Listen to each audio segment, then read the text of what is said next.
महाराष्ट्रातच संपूर्ण महाराष्ट्रामध्ये जे सण येणार आहेत त्याच्याबद्दल बोलताना आपल्याबरोबर ठाणे पोलीस कमिशनर श्री आशुतोष डुमरे साहेब आहेत. सर, काय तुम्ही अपील कराल सर्वसामान्य जनतेला आणि लोकांना? सर्वात महत्त्वाचं म्हणजे हे सर्व जे सण आहेत, सर्व धर्मियांचे सण हे शांततेने, सामंजस्याने आणि एकमेकांच्या सहकार्याने कुठल्याही अफवांना बळी न पडता साजरे करावेत. एकमेकांना सहकार्य करावं आणि शांतता आणि सुव्यवस्था राखावी, कायद्याचं पालन करावं. सुप्रीम कोर्टाने जे अनेक वेगवेगळे आदेश दिलेले आहेत, निर्देश दिलेले आहेत, त्यांचं पालन करावं आणि शांततेने आणि सामंजस्याने साजरे करावे. सर, ठाण्यामध्ये आता जे दहीहंडी होणार आहे, मोठ्या प्रमाणात ट्रकमध्ये भरभरून बाहेरून लोक येतात किंवा गोविंदा पथकं येतात, तर त्यांना सुद्धा आणि ठाणे नागरिकांना सुद्धा आपण काय आवाहन कराल? नियमांचं मी आता सांगितलं त्याप्रमाणे नियमांचं पालन केलं पाहिजे, सर्वांनीच केलं पाहिजे.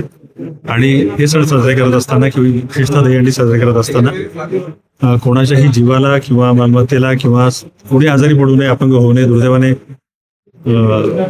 असे वाईट प्रसंग घडू नये. प्रसंग घडू नयेत. ठाण्यामध्येच प्रसंग घडलेले आहेत किंवा तिथे अँब्युलन्सची काही व्यवस्था संस्थांनी करावी, संस्थांनी केली पाहिजे, प्रथमोपचाराची व्यवस्था केली पाहिजे आणि त्यानंतर जे काही लाईफ सेव्हिंग असेल ते, आणि त्याचवेळी सुप्रीम कोर्टाच्या निर्देशांचं पालन. सर, येणाऱ्या गणपती करता एक प्रश्न असा आहे की बऱ्याच महाराष्ट्रात आता बऱ्याच गावांमध्ये एक गाव एक गणपती अशी रचना चालू आहे. ठाणे शहरामध्ये एक वॉर्ड एक गणपती आपल्याला करता येईल का?